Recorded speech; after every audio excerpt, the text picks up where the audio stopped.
Shalom, selamat pagi, selamat siang Bapak Ibu kekasih dalam Tuhan. Sebelum kita memulai ibadah di siang hari ini, terlebih dahulu kita berdoa bersama-sama. Bapak, kami mengucap syukur Tuhan buat segala kebaikan-Mu sepanjang minggu ini. Terima kasih Bapak, terima kasih Tuhan Yesus, terima kasih Roh Kudus buat segala penyertaan-Mu kepada kami. Dan kalau kami saat ini boleh beribadah Tuhan, itu semua karena kemurahan-Mu, karena kasih-Mu yang luar biasa dalam kehidupan kami.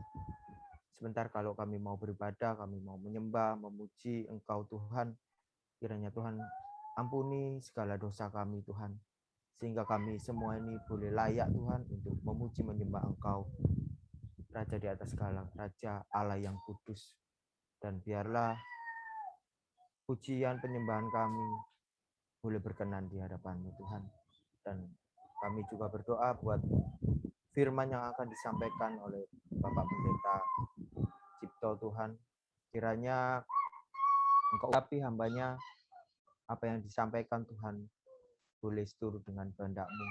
Dan biarlah firman-Mu boleh kami terima dengan baik dan boleh menjadikan berkat buat kami, menjadikan iman yang lebih kuat di dalam kehidupan kami, sehingga kami terus boleh berjalan bersama Engkau dan kami boleh menjadi berkat buat orang-orang di sekitar kami Tuhan.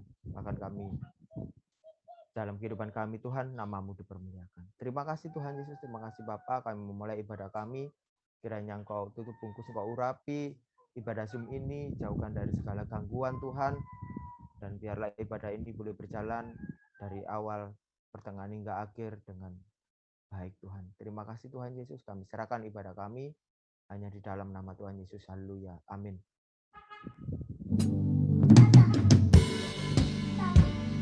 Pengharapan kami hanya di dalam Engkau ya Tuhan. Kami percaya kami aman di dalam.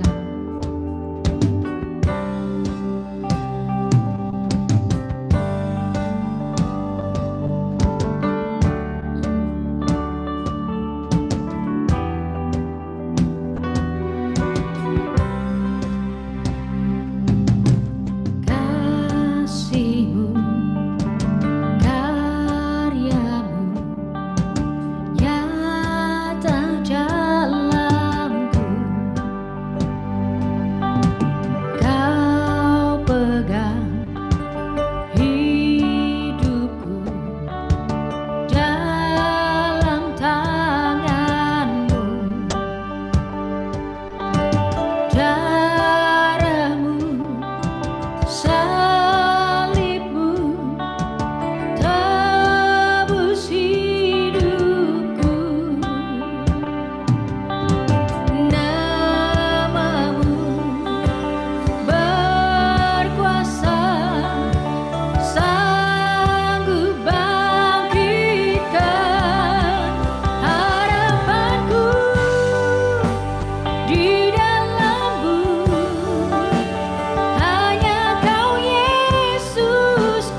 siang.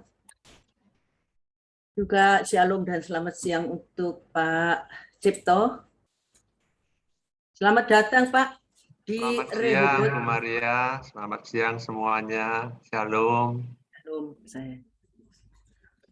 Terima kasih Pak untuk kesediaannya melayani. Sama-sama Bu Maria.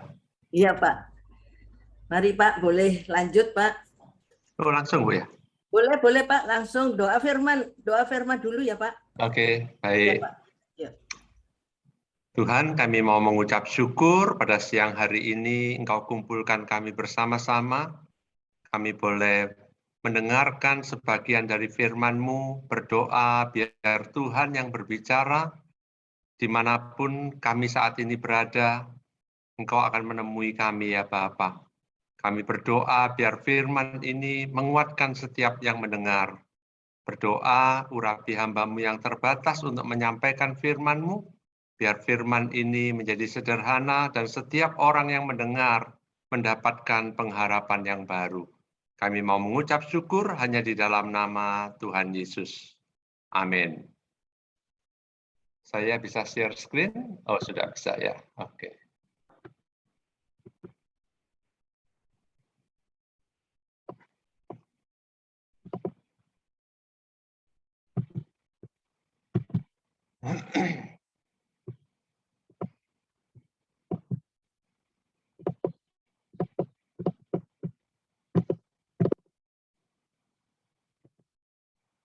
Oke. Suara saya bisa didengar jelas? Oke. Jelas, Pak. Hari ini saya akan berbagi, saya kasih judul Tuhan yang Maha Kuasa, The God Almighty. Kenapa saya mau berbagi firman ini? Karena saya percaya kita tidak boleh terlalu fokus akan masalah pandemi yang kita hadapi hari-hari ini. Tapi kita harus selalu fokus kepada Tuhan yang kasih-Nya tidak terbatas, yang kuasanya tidak terbatas. Kalau kita mulai kehilangan fokus kita akan Tuhan, maka orang bisa kehilangan arah di dalam kehidupannya. Jadi saya berharap, saya berdoa, siang hari ini kita bisa fokus kembali kepada Tuhan dan bukan kepada masalah-masalah yang kita hadapi. Saya akan berbagi dari firman Tuhan, Yesaya pasalnya yang ke-45. Bunyinya demikian, beginilah firman Tuhan, inilah firmanku kepada orang yang kuurapi, kepada Kores yang tangan kanannya kupegang, supaya aku menundukkan bangsa-bangsa di depannya dan melucuti raja-raja, supaya aku membuka pintu-pintu di depannya dan supaya pintu-pintu gerbang tidak tinggal tertutup. Aku sendiri hendak berjalan di depanmu dan hendak meratakan gunung-gunung, hendak memecahkan pintu-pintu tembaga dan hendak mematahkan palang-palang besi. Aku akan memberikan kepadamu harta benda yang terpendam dan harta kekayaan yang tersembunyi, supaya engkau tahu bahwa akulah Tuhan Allah Israel yang memanggil engkau dengan namamu. Ayat yang keempat, oleh karena hambaku Yakub dan Israel pilihanku, maka aku memanggil engkau dengan namamu, menggelari engkau, sekalipun engkau tidak mengenal aku. Akulah Tuhan dan tidak ada yang lain. Kecuali aku tidak ada Allah. Aku telah mempersenjatai engkau, sekalipun engkau tidak mengenal aku, supaya orang tahu dari terbitnya matahari sampai terbenamnya. Tidak ada yang lain di luar aku. Akulah Tuhan dan tidak ada yang lain, yang menjadikan terang dan menciptakan gelap, yang menjadikan nasib mujur dan menciptakan nasib malang. Akulah Tuhan yang membuat semuanya ini. Ayat ini dari Yesaya pasalnya yang ke-45. Ayat ini berbicara tentang Tuhan yang memanggil Kores. Siapa Kores, saudara? Kores adalah Raja Persia. Raja Persia yang Tuhan pakai, yang Tuhan persiapkan. Satu hal yang kita bisa pelajari di sini, bahwa Israel pernah dibuang 2 kali. Dibawa ke Mesir, dijajah di Mesir, pada waktu itu mereka pindah dan hidup di Mesir dan kemudian diperbudak di Mesir. Yang kedua adalah ketika dia kalah oleh Babylon, dibawa oleh Raja Nebukadnezar ke dalam pembuangan. Pembuangan yang sangat berat bagi bangsa Israel. Bait Allah dihancurkan, semua isi bait Allah diambil, bangsa Israel dibawa perjalanan yang cukup jauh. Kalau saya Google kurang lebih antara 700-800 km, saudara bisa bayangkan, bangsa Israel pada waktu itu kehilangan segalanya. Bait Allah yang mereka banggakan dihancurkan, semua pekerjaan yang mereka rintis jadi tidak ada artinya karena harus dibawa pergi ke Babylon. Semua rumah yang mungkin KPR-nya sudah lunas atau belum lunas, semuanya harus ditinggalkan. Tidak ada satupun yang sisa, belum lagi berapa banyak anggota keluarga mereka, ada yang kehilangan papa, ada yang kehilangan saudara, ada yang kehilangan anak di dalam pertempuran ketika mereka kalah. Banyak yang meninggal, belum lagi perjalanan yang jauh, pastilah membawa banyak korban. Kemudian di dalam pembuangan ada seorang nabi namanya Nabi Yeremia. Nabi Yeremia ini kemudian memberikan satu firman Tuhan yang mungkin kalau keadaan baik kita mudah untuk mengaminkan, tapi keadaan bangsa Israel pada waktu itu dalam keadaan yang titik nadir yang paling rendah, di mana mereka sudah kehilangan segalanya, mereka hidup di dalam pembuangan, mereka menjadi budak, orang-orang yang sudah ditaklukkan, kehilangan semua haknya. Ini yang disampaikan Yeremia. Sebab aku ini mengetahui rancangan-rancangan apa yang ada padaku mengenai kamu, demikianlah firman Tuhan. Yaitu rancangan damai sejahtera dan bukan rancangan kecelakaan, untuk memberikan kepadamu hari depan yang penuh harapan. Kalau ekonomi berjalan baik, semua pekerjaan baik, gereja kita berkembang, pelayanan berkembang, keluarga sehat-sehat, semua bahagia, kita akan sangat langsung mengatakan amin untuk ayat ini. Tapi memasuki tahun kedua dari pandemi ini, sebagian orang mulai meragukan apakah Tuhan itu ada, apakah Tuhan itu sanggup menolong, apakah Tuhan itu masih melakukan mujizat di dalam kehidupan kita sehari-hari. Ada yang kehilangan anggota keluarga, ada yang sakit, ada yang usahanya sudah harus tutup, ada yang kehilangan pekerjaan, ada yang nggak tahu bulan depan mau ngapain. Tapi firman yang sama diberikan kepada kita. Tuhan katakan, aku ini mengetahui rancangan apa yang ada padaku mengenai kamu. Rancangan damai sejahtera dan bukan rancangan kecelakaan. Untuk memberikan kepadamu hari depan yang penuh harapan. Saudara, kalau saudara mau tanya kepada bangsa Israel pada waktu itu, mereka di dalam pembuangan Babylon, apakah keadaannya lebih gampang daripada kita hari-hari ini? Jelas tidak. Mereka sudah kehilangan segalanya. Kehilangan negaranya, kehilangan bait Allah, kehilangan pekerjaan, kehilangan anggota keluarga. Sebagai negara yang ditaklukkan, hidup mereka tergantung kepada yang menaklukkan. Nebukadnezar, raja yang kejam. Kalau mereka mau dibunuh, mereka akan dibunuh. Nggak perlu pakai pengadilan atau apapun juga. Itulah bangsa Israel. Kalau kita bilang, Pak, kita ini berat, memasuki tahun kedua dari pandemi. Iya, saya tahu ini berat. Tapi pada waktu itu ketika Nabi Yeremia menyampaikan firman ini, disampaikan juga bahwa pembuangan itu akan berlangsung selama 70 tahun, saudara. 70 tahun hidup di dalam pembuangan. Sebagian besar orang mungkin satu generasi atau dua generasi sudah nggak ada, hilang semuanya. Mereka yang ada sudah tidak punya bayangan, tidak punya pengharapan bahwa satu hari mereka akan menang, mereka akan kembali, mereka akan membangun lagi bait Allah. Tapi tiba-tiba, seperti yang kita tadi baca di Yesaya 45, Tuhan mengurapi seorang yang namanya Kores. Kores ini Tuhan bangkitkan. Persia itu mengalahkan negara-negara di sekelilingnya. Persia itu bertumbuh tambah lama, tambah besar. Tidak ada negara yang bisa menahan dia. Sampai satu saat, Kores dari Persia ini mengalahkan kerajaan Babilonia. Dan dia menjadi kerajaan yang terbesar, yang terkuat di muka bumi. rajanya namanya Kores. Tuhan memilih Kores. Tapi ada satu hal yang sangat menarik dari ayat yang kita baca tadi. Dikatakan Kores ini dipakai, diurapi, diberkati, dipakai untuk membebaskan orang Israel sekalipun dia tidak mengenal Tuhan. Tuhan pakai semua orang. Setiap kita Tuhan bisa pakai. Anak-anak Tuhan tidak ada yang Tuhan tidak bisa pakai. Orang tidak kenal Tuhan yang namanya Kores Tuhan bisa pakai. Apalagi kita anak-anak. Saya belajar banyak ketika saya membaca ini. Di Esra 1 pasalnya yang pertama dan ayat yang pertama dikatakan pada tahun pertama zaman Kores Raja Negeri Persia.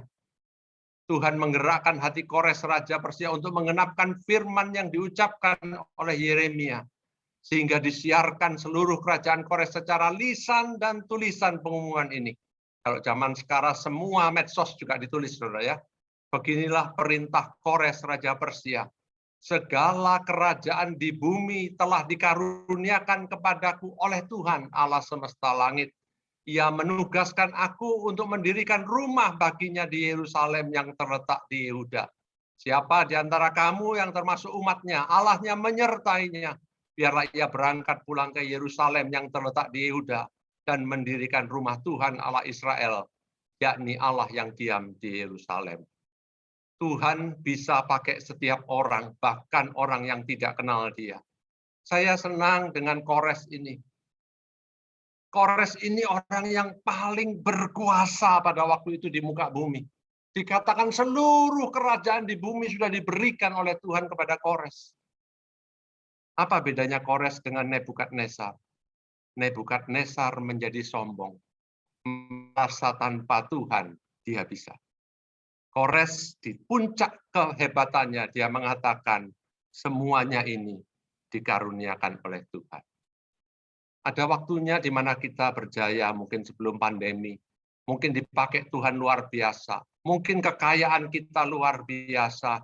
Mungkin di dalam pelayanan kita juga semakin maju. Dan kita mulai bilang, loh kita ini hebat. Tapi pandemi ini Tuhan pakai, Tuhan biarkan. Untuk mengingatkan setiap orang. Bahwa kita ini nggak ada apa-apanya tanpa Tuhan. Gereja yang besar-besar. Orang yang hebat-hebat, yang dielu-elukan. Bahkan mungkin lebih tinggi dari Yesus dielu-elukan. Dari hari ini kita lihat sudah hilang satu persatu. Tuhan akan mengembalikan orang punya kerendahan hati. Menyadari bahwa kita ini hanya karena kemurahan Tuhan punya apa yang kita punya. Kores ini orang yang luar biasa, saudara. Kores dipakai meskipun dia tidak mengenal Allah, firman Tuhan katakan. Yang kedua, Kores ini menyediakan segala keperluan untuk pembangunan kembali rumah Allah. Pada waktu Daud mau membangun rumah Allah, Tuhan katakan, kamu tidak akan bangun, tanganmu penuh dengan darah, kamu siapin aja. Nanti anakmu Salomo yang akan membangun. Selama kehidupan Daud, Daud menyiapkan untuk pembangunan rumah Allah. Suatu hal yang bukan kecil, bukan perkara yang mudah. Tapi Kores melakukan hal yang sama. Bait Allah yang hancur itu dibangun kembali. Dan dia menyediakan dananya. Dia mengeluarkan dari harta perbendaharaan seluruh alat-alat dari emas, perak yang dibawa oleh Nebukadnezar dikembalikan lagi kepada rumah Allah. Dia meminta semua rakyatnya untuk memberi sangu, bahasa Jawanya saudara ya, atau uang perhiasan kepada orang-orang Israel yang akan kembali ke Yerusalem. Tidak ada yang pulang dengan tangan kosong.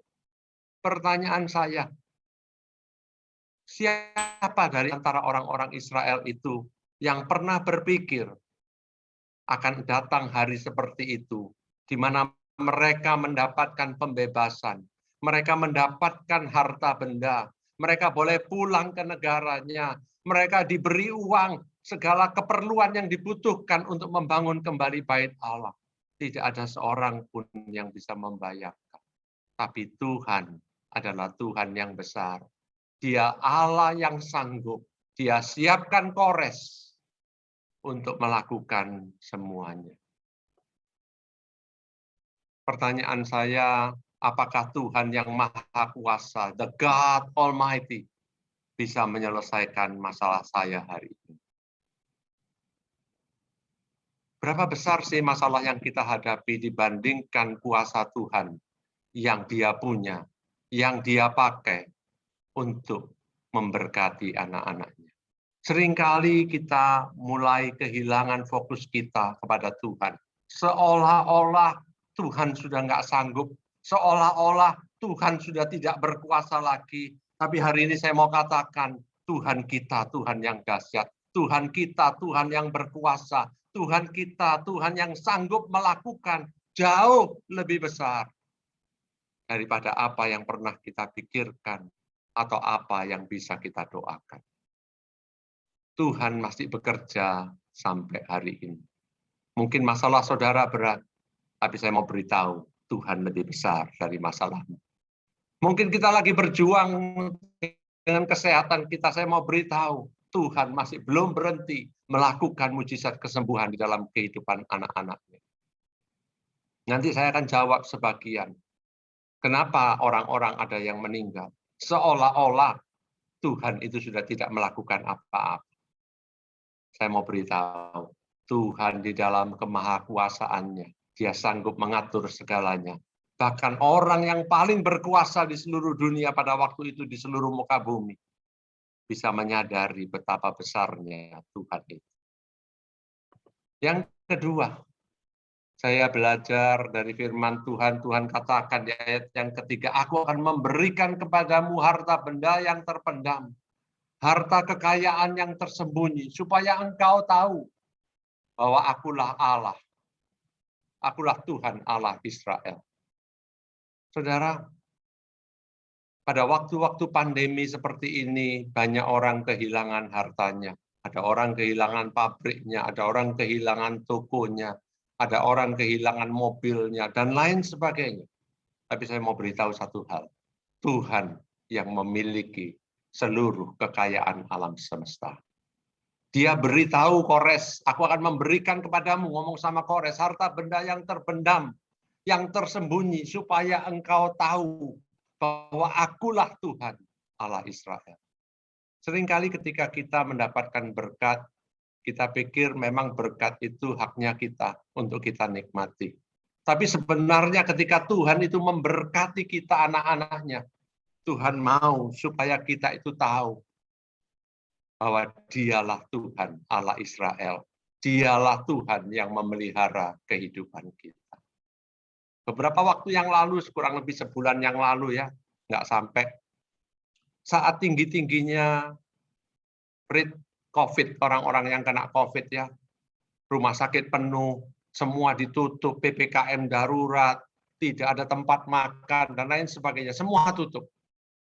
Saya di rumah satu siang, kemudian anak saya masuk, dia bilang gini sama saya, Pak, itu tukang kebunnya bilang, ada orang mau beli tanaman, saya ini jualan tanaman, saudara, pedagang tanaman.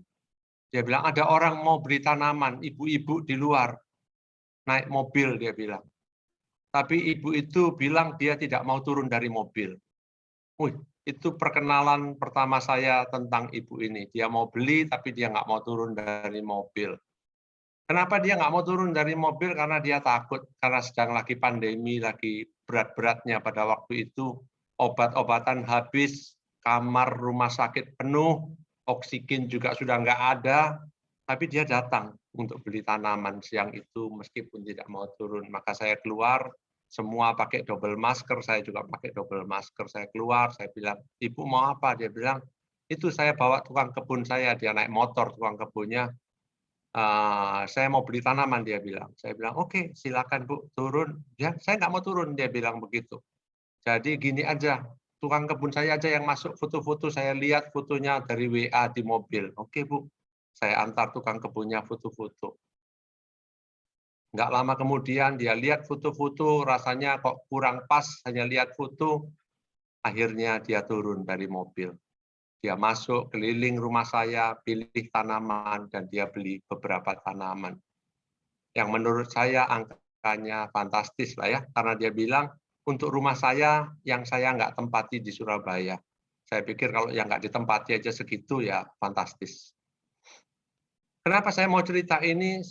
Kemudian saya tanya, Bu, mau dikirim kapan tanamannya? Dia bilang, oh masih lama Pak, rumah saya aja belum selesai. Nanti setelah Natal tanamannya dikirim. Nuh, ibu ini meskipun takut pandemi, dia datang, dia beli, bukan sesuatu yang kepepet, saudara. Kalau obat kepepet ya, tabung oksigen kepepet, mau enggak mau gitu ya. Mau beli tanaman untuk setelah Natal, itu sesuatu yang luar biasa. Di tengah-tengah ketakutannya dia datang. Kemudian dia bilang, nanti dikirim setelah Natal ya. Saya bilang, oh iya nggak apa-apa Bu. Kemudian yang paling penting sekarang pembayarannya gimana?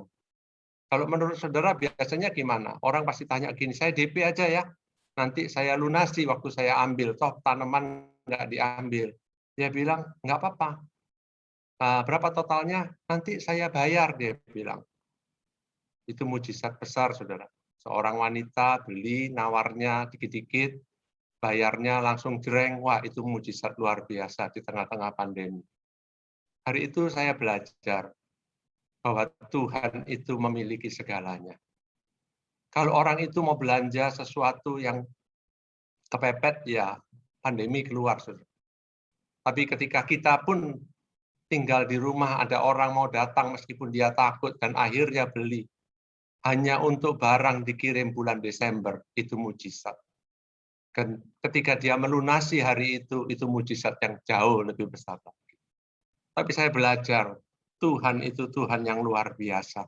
Dia Tuhan yang sayang kepada umatnya. Dikatakan di Yesaya 45, oleh karena hambaku Yakub dan Israel pilihanku. Alasan inilah kenapa Tuhan memilih dan mengurapi Kores. Bukan karena Kores, tapi karena hambanya dia, Yakub dan Israel pilihanku. Kalau Tuhan itu bisa ngatur seorang ibu datang ke rumah saya di tengah-tengah pandemi yang lagi berat-beratnya. Tuhan yang bisa mengatur Kores untuk bangsa Israel dan Yakub. Saya tahu pasti Tuhan yang sama bisa mengatur segalanya kalau memang itu dibutuhkan di dalam kehidupan kita. Kenapa? Karena Tuhan itu sayang kepada anak-anaknya. Kalau hari-hari ini kita merasa Tuhan itu jauh, Tuhan itu nggak pernah jauh. Ketika 70 tahun bangsa Israel harus dibawa pendudukan daripada Babylon, bangsa Israel mungkin sebagian sudah ngomong, nggak usah Tuhan-Tuhanan lah, nggak usah gereja-gerejaan. Untuk apa? Hidup ya tetap kayak gini. Saya mau beritahu, di dalam 70 tahun itu Tuhan nggak pernah meninggalkan Israel. Tuhan itu sayang sama umatnya. Dia mempersiapkan Kores. Bahkan mungkin persiapan itu ketika Kores belum lahir. Saya nggak tahu usianya Kores. Tapi Tuhan sudah siapkan. Tuhan nggak pernah lupa sama kita. Yesaya 49 ayat 15 mengatakan, dapatkah seorang perempuan melupakan bayinya sehingga ia tidak menyayangi anak dari kandungannya. Sekalipun dia melupakannya, aku tidak akan melupakan engkau. Lihat, aku telah melukiskan engkau di telapak tanganku. Tembok-tembokmu tetap di ruang mataku. Tuhan adalah Tuhan yang menyayangi kita, yang senantiasa mengingat akan kita.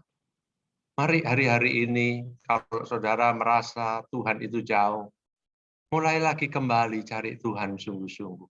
Kalau hari-hari ini kita mulai putus asa dan mau mengatakan, wis gak usah Tuhan-Tuhanan, saya mau beritahu, kita salah besar. Justru pada waktu-waktu seperti ini, kita harus Tuhan-Tuhanan. Kita harus gereja-gerejaan. Kita harus ikut semua doa yang ada di gereja. Kenapa? Karena semakin kita mencari Dia, semakin kita bisa merasakan betapa besar kasih sayangnya kepada anak-anaknya. Yang terakhir, dikatakan supaya semua orang itu tahu bahwa Dialah Tuhan. Ayat yang ke-6 dikatakan, supaya orang tahu dari terbitnya matahari sampai terbenamnya, bahwa tidak ada yang lain di luar aku. Akulah Tuhan dan tidak ada yang lain. Saudara, kalau semuanya itu berjalan baik, maka banyak yang bisa dibanding-bandingkan dengan Tuhan. Ketika sebelum pandemi, ada orang merasa proyek besarnya lebih penting dari Tuhan. Ketika sebelum pandemi, ada orang merasa bahwa pelayanannya lebih penting daripada Tuhan. Tidak sedikit yang merasa gerejanya lebih penting daripada Tuhan. Tapi Tuhan mau lebih dari segalanya. Bahwa setiap orang itu tahu bahwa dialah Tuhan. Tadi saya katakan, mungkin ada yang tanya-tanya ya, kenapa kok ada yang sampai meninggal gitu ya? Banyak pendeta juga meninggal. Ya, kalau saya ditanya, ya rumahnya sudah selesai. Tuhan sayang dan dia mau bawa pulang.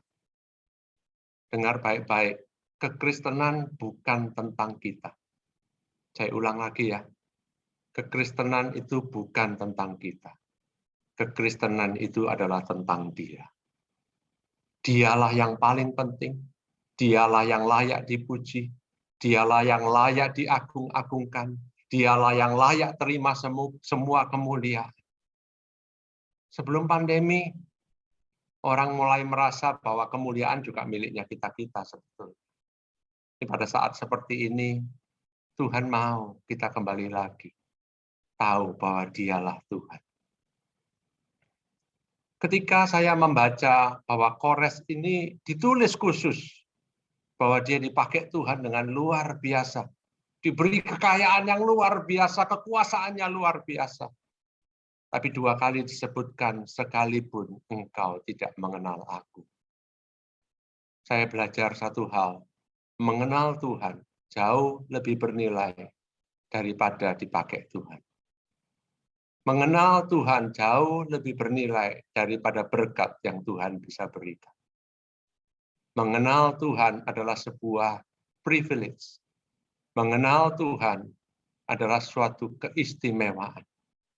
Kalau hari ini kita diberi izin oleh Tuhan untuk mengenal Dia, itu satu berkat yang luar biasa. Karena ada orang-orang yang merasa sudah dipakai dengan luar biasa, tapi tidak kenal Tuhan. Saya percaya siang hari ini kita mendengarkan, kita adalah anak-anaknya. Orang-orang yang Tuhan berikan kesempatan untuk mengenal Dia. Yesus mati bukan hanya supaya kita bisa sembuh. Yesus mati bukan supaya kita hanya bisa diberkati lebih. Sebelum ada Yesus di muka bumi, banyak orang-orang juga sudah diberkati. Banyak orang-orang mengalami kesembuhan dan mujizat. Yesus mati supaya Dia bisa menebus kita dan mengembalikan relasi yang hancur, supaya kita bisa mengenal Dia. Bahwa Dialah Tuhan, Dialah Raja, Dialah Bapa yang kekal, Dialah yang berdaulat. Tapi di dalam semua kebesarannya, Dia sayang sama kita. Dia berikan anaknya yang tunggal untuk mati ganti kita. Supaya kita yang seharusnya mati dan dihukum untuk selama-lamanya, boleh kembali mengenal Dia dan dipulihkan. Saya mau tutup dengan slide ini. Westminster Catechism mengatakan, what is the chief end of man? Apakah tujuan utama manusia diciptakan? Tujuan utama manusia diciptakan adalah untuk memuliakan Tuhan dan menikmati Dia selama-lamanya. Untuk meninggikan Tuhan, to glorify God and to enjoy Him forever. Enjoy Tuhan selama-lamanya, bisa di bumi, bisa di surga. Kalaupun ada yang dipanggil lebih awal, mereka punya kesempatan menikmati Tuhan di surga. Karena itulah panggilan yang terbesar, mengenal Tuhan. Siang hari ini, saya mau mengatakan kepada setiap yang mendengar, Tuhan masih bekerja. Tuhan kita Tuhan yang dahsyat. Tuhan yang sanggup melakukan mujizat, Tuhan yang sanggup menyembuhkan, Tuhan yang sanggup memberkati anak-anaknya. Mari kita tidak jemu-jemu untuk mencari Dia, meninggikan Dia, memberitakan Dia, sehingga orang-orang di sekeliling kita pada hari-hari ini boleh mengenal Dia juga. Tuhan memberkati. Terima kasih Pak Cep untuk firman-Nya. Terima kasih. Thank you so much, Pak. Jangan bosan-bosan ke Rehoboth ya, Pak. Iya, Bu. Benar, Pak, semua isinya firman ini. Message-nya Bapak betul sekali. Thank you.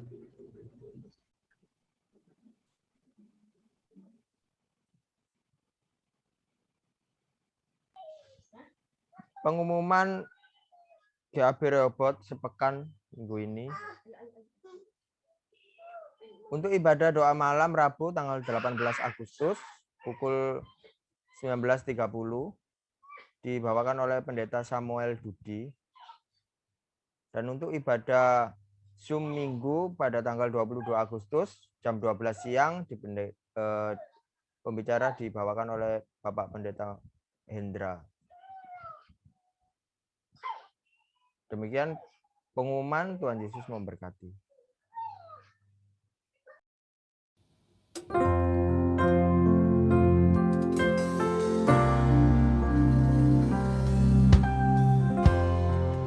Kami kagum dan hormat akan Engkau ya Tuhan.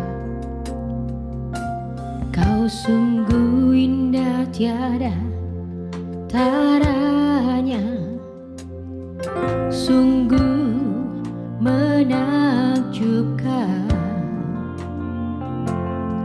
sungguh ajaib untuk dimengerti, lebih dari semua yang ada. Hikmat-Mu tiada terselami, kasih-Mu dalam tak terduga. Kau sungguh indah tiada taranya, mulia dan berkuasa.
Ya, kita sampai di akhir ibadah untuk siang hari ini. Ini mengucap syukur untuk firman yang sudah ditabur pada siang hari ini, di mana firman itu akan menguatkan kita semua, terlebih dalam keadaan pandemi yang luar biasa ini. Beberapa minggu yang lalu, saya mendapat pesan Tuhan bahwa kita harus menerima keadaan ini dan menghilangkan rasa khawatir dan takut, harus kembali kepada kehidupan kita yang dulu. Karena sudah saatnya, Tuhan bilang, untuk kita anak-anak Tuhan itu. Kata Tuhan begini, anak-anak Tuhan itu tidak tergoyahkan oleh keadaan susah, oleh keadaan apapun. Karena Yesus memberi contoh waktu dia hidup di dunia, bahkan rumah pun saja tidak punya. Jadi untuk setiap keadaan anak-anak Tuhan diminta siap. Tetap hatinya ke arah Tuhan. Tidak tergoyangkan oleh keadaan. Fokus kepada Tuhan. Dan Tuhan katakan, kalau bisa kamu menjalani waktu seperti kembali dulu, walaupun keadaan COVID, aku akan kembalikan semua yang hilang daripadamu. Itu yang saya dapat beberapa minggu lalu.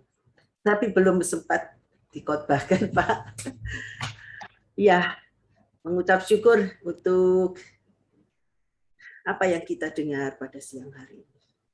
Mengembalikan kita lagi percaya kepada Tuhan. Hanya Dia yang kuasa. Kami percaya apa yang tertera, yang menjadi firman Tuhan di dalam Alkitab, tidak akan pernah sia-sia. Dan itu yang kita pegang sebagai landasan kita meneruskan hidup dan fokus kepada Tuhan. Terima kasih untuk firman yang luar biasa. Yang keadaan seperti ini, tempo-tempo kita bisa lupa sama Tuhan. Dan siang hari ini, hambanya yang terkasih mengingatkan kita kembali. Apa peran Tuhan dalam hidup kita yang seperti yang difirmankan tentang Kores pada siang hari ini.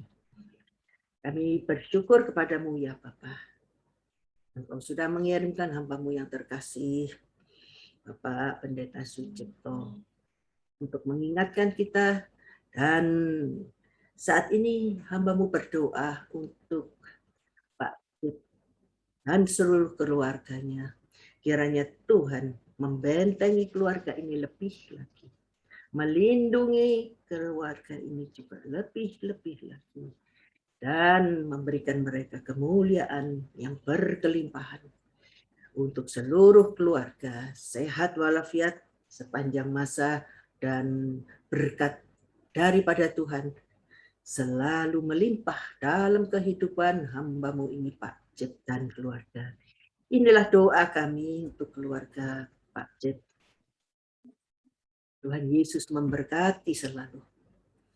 Dan selanjutnya kami juga berdoa untuk jemaat-jemaat dari Gereja Allah Baik Rehoboth yang pada siang hari ini masih belum sempat untuk hadir mengikuti ibadah Zoom siang hari ini, dimanapun mereka berada, apapun yang sedang mereka alami. Ini doa saya juga termasuk untuk jemaat Zoom yang sering hadir di Zoom Gereja Allah Baik Rehoboth yang pada siang hari ini tidak bisa mengikuti ibadah. Apapun yang sedang mereka alami, Tuhan tidak akan pernah meninggalkan mereka. Dan pertolongan mereka selalu tepat pada waktunya. Dan siang hari ini, Bapa di surga izinkan hambamu berdoa khusus untuk mereka yang terkena COVID. Khususnya untuk yang di Surabaya, Tuhan. Kami berdoa untuk mereka yang sedang bergumul dengan COVID. Yang sedang isolasi mandiri di rumah, dengan segenap keluarga, kiranya tidak ada penularan untuk keluarga bagi yang isoman. Tuhan fokuskan dan Tuhan sembuhkan. Kami percaya doa kami sampai kepadamu. Demikian juga untuk mereka yang ada di ICU Tuhan. Kiranya Engkau jamah mereka saat ini. yang di ICU, yang tidak kebagian mendapat perawatan yang benar di dalam ICU. Mungkin orangnya terlalu banyak, perawatnya sedikit. Tuhan, kami tumpang tangan untuk mereka semua itu. Engkau yang menyembuhkan. Engkau yang merawat mereka, Tuhan. Bukan perawat-perawat, tapi Engkau sendiri tolong tangan untuk mereka. Kasihani mereka, Tuhan. Pulangkan mereka kembali pada keluarganya masing-masing. Stop, Tuhan, virus corona. Kami berdoa untuk itu. Sudah terlalu banyak kesedihan, Tuhan. Kiranya belas kasihan-Mu turun pada siang hari ini, siapapun yang ada di ICU, terlebih yang ada di Surabaya. Kami berdoa, Tuhan, mereka sembuh saat ini. Engkau Allah yang tidak pernah meninggalkan hamba-Nya. Engkau Allah yang tidak pernah hilang peduli-Mu, Tuhan. Engkau Allah yang tidak pernah tidur, Tuhan. Kami percaya siang hari ini mukjizat terjadi di dalam nama Tuhan kami Yesus Kristus. Hamba-Mu berdoa khusus untuk yang terkena COVID. Baik itu isoman, baik yang sedang bergumul di ICU. Di dalam nama Tuhan kami Yesus Kristus, mungkin ada kerabat, silahkan disebutkan namanya. Kami berdoa untuk nama-nama yang disebutkan oleh para jemaat Zoom pada siang hari ini. Engkau Allah yang maha tahu, Engkau Allah yang penuh belas kasihan. Di dalam nama Tuhan kami Yesus Kristus, hamba-Mu berdoa, mengucap syukur, terima kasih Tuhan. Dan kami sampai di penghujung ibadah pada siang hari ini Tuhan. Kami sudah mendengarkan firman-Mu, kami sudah memuji menyembah Engkau. Dan juga kami sudah menghantar doa kami Tuhan. Kami angkat tangan kami Tuhan. Engkau Allah yang berkuasa atas hidup kami. Kami serahkan seluruh hidup kami ke dalam tangan-Mu Tuhan. Terjadilah pada setiap kami yang angkat tangan ini rencana-Mu atas hidup kami Tuhan. Dan kami percaya, kami serahkan hidup kami ke dalam rancangan-Mu, karena rancangan-Mu selalu baik buat kami. Dan pertolongan Tuhan selalu tepat pada waktunya. Tidak ada yang kurang, tidak ada yang lebih Tuhan. Itulah iman kami pada siang hari ini. Dan kami percaya siang hari ini oleh karena kasih-Mu dan kebaikan-Mu Tuhan. Siang hari ini Bapa di sorga menurunkan segala berkat yang terbaik untuk anak-anak yang mengasihinya, yang pada saat ini angkat tangan, menyerahkan hidupnya, dan mengikuti ibadah ini. Terimalah berkat daripada Bapa di surga, berkat keselamatan, berkat perlindungan, berkat sukacita, berkat anugerah dan damai sejahtera yang berkelimpahan di dalam hidupmu. Yang kau akan merasakan saat ini berkat itu sampai Tuhan datang untuk yang kedua kalinya. Di dalam nama Tuhan kami Yesus Kristus, kami hantar semua doa penutup ini ke hadirat-Mu ya Tuhan. Terima kasih untuk segala yang Kau berikan dalam hidup kami. Terpujilah nama-Mu Tuhan kami Yesus Kristus. Mari jemaat Zoom yang hadir saat ini sudah terima firman dan semua kebaikan dari Bapa di surga. Mari sama-sama ucapkan haleluya. Amin. Tuhan Yesus memberkati setiap kami yang hadir.